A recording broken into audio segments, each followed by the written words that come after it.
Welcome to Flat Earth Philosophy. My name's Lindsay, and today I'm going to reveal some stuff that may frighten some people. So you may want to sit down with a friend and hold their hand. Could be very spooky. Okay? This is about the topography of our Earth. I found a site on the web that describes the as above, so below. I'm just adding to a previous video I did.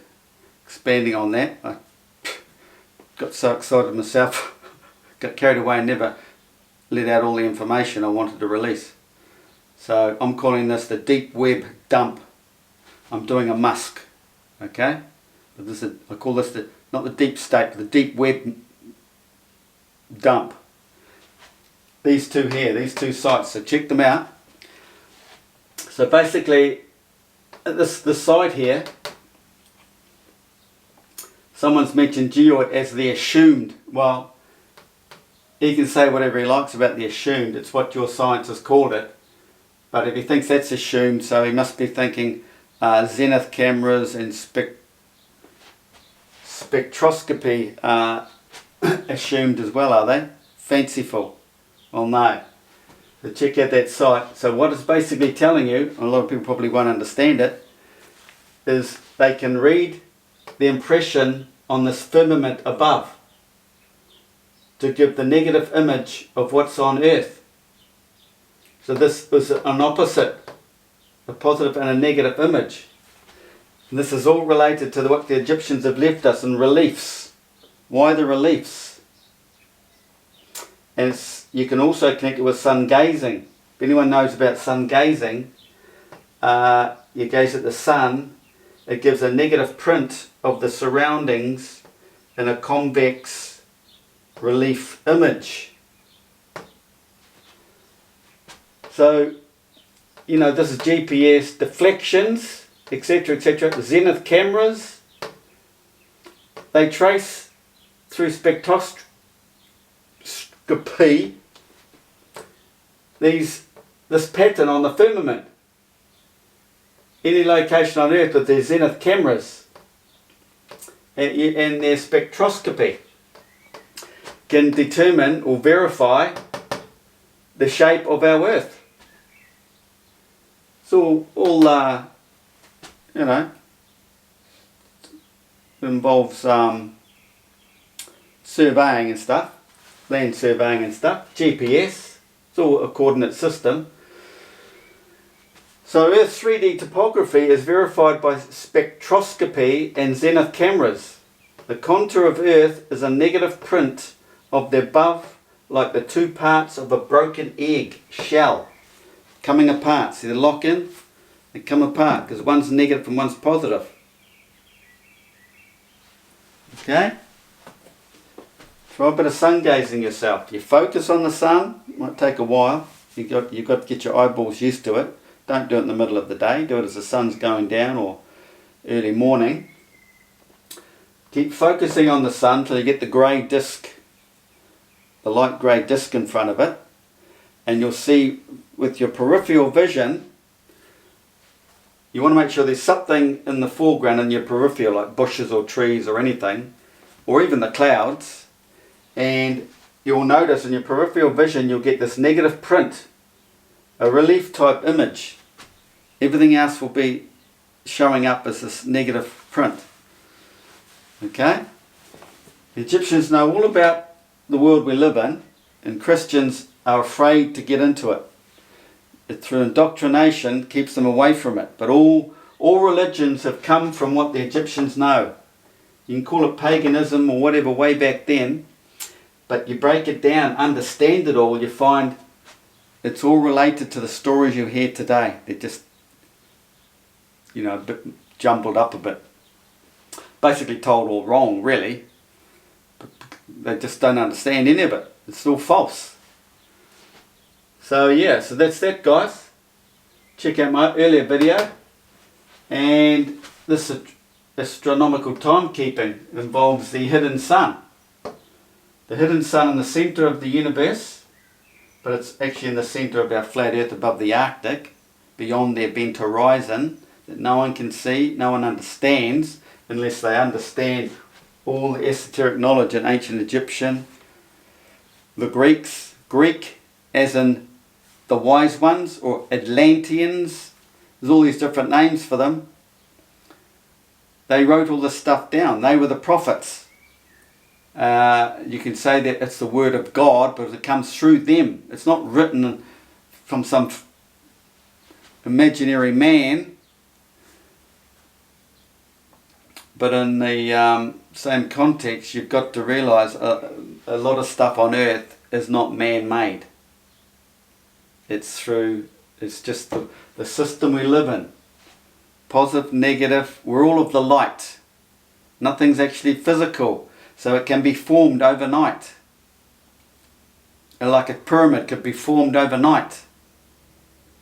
You've seen the crop circles and all that, same thing. It's all frequencies, perfection of the code. Yeah, code. Okay, well that's that. And just to touch on the topic of gravity. What's gravity? When someone laughs at you for being a flat earth, telling you don't believe in gravity. So then you have to expand on it, or ask them what do they know about general relativity? Or what is gravity? What is gravity to you, mate? That's what you say. Well, it's a force, blah blah blah. Yeah, okay. Well, where's the counter force? What's the counter force? They've lost already. They don't know what the counter force is. Every force has a counter force. That's nature. It's a duality. You got a downward force and an upward force. And what's in the middle? Well, that's what you call the neutral. The neutron in physics, quantum mechanics. So Earth is from the neutral zone. Earth is the fixed and stable place in that neutral zone between the two forces. So the only gravity we talk about, or science talks about, is the positive field above us, possibly positive. And when the field above us is positive, below Earth is the negative, and Earth is the neutral that sits between it. So you've got to understand all this stuff, so you can argue back at them, because they're so indoctrinated they don't understand anything. So that's where Earth has come from. It's between the two forces, the yin and the yang, the neutral zone, the fixed and stationary plane of inertia. So this is what, and Earth is an expression of creation. That's what happens back in creation. This is what the boils down to quantum mechanics and how the electrons get paired to keep the balance of the black hole, this fixed and stationary plane of inertia, the state of rest. It's perfection, the state of rest between the fields that come together.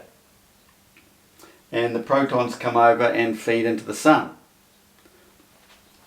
But you've got to understand that the black hole is the father. It's the creator. All that action around the black hole by their magnetic field, and this magnetic field, this tight point of convergence, all this action creates the spin, and the black hole centers the place of rest. But all this action around here, in this imaginary trumpet, say, Corinth in Egyptian, creates the resonant frequencies. All the resonant frequencies go and bang, hit the sun, create the sun, because the sun is a star which represents a man on earth. You've got to think of that too. So that man found his balance. That is the star. Bang. It's enlightened. So he's an enlightened person on the earth, and he's up there in the non-physical world as a star that's been enlightened to create as the sun. Because the resonant frequencies come up, found balance, bingo, it livens up that star, that sun. So that sun now holds all the frequencies to the universe. It's what creates the universe, creates life and everything. This is why they say man is born again, new life, the sun rising up in the morning in the Egyptian story. That's new life for him. He has been enlightened, it's his new life. It's all associated with the solar eclipse earlier on. This is the story of the sun being replaced.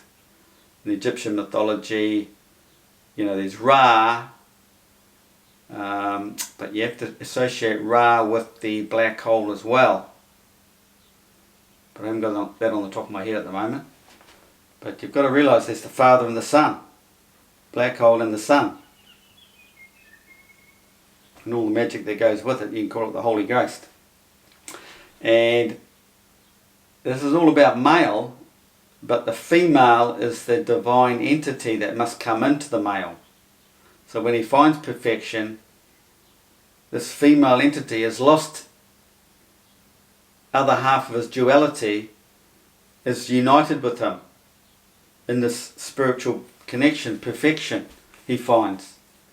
It comes into him, so he's there now a whole. He is a whole man. He is an enlightened man. Will go on to become a king up here, like in the spirit world type thing. Eternal life. You know, he doesn't go through the gurgler, through the black hole, to be ripped to pieces and then reformed in the reincarnation, where he comes back as any other animal, depending on how ignorant he was in this physical world, this life. If he didn't understand the spiritual side or anything, he'll come back as a flippin' street dog or a shrimp, you know, one of the lowest forms of creatures.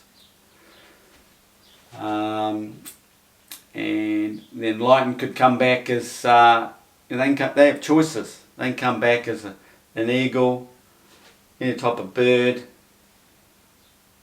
human again. And people who are awake and are trying to seek the truth, but they don't find this perfection through the holy system, they come back as humans again. They can have another go. They're cleaned, their memory's cleaned, but they can come back and have another go. So that's the idea of life, everyone. Try and seek the truth, because when you're seeking the truth is when this enlightenment occurs.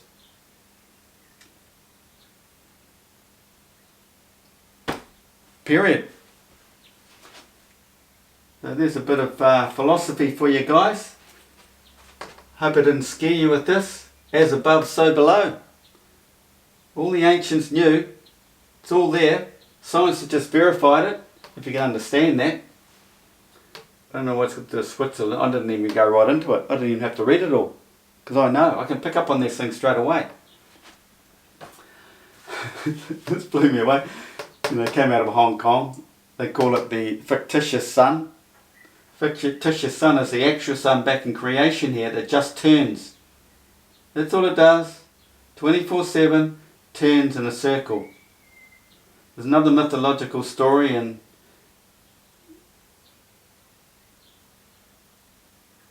somewhere that, you know, it's considered boring because that's all it does.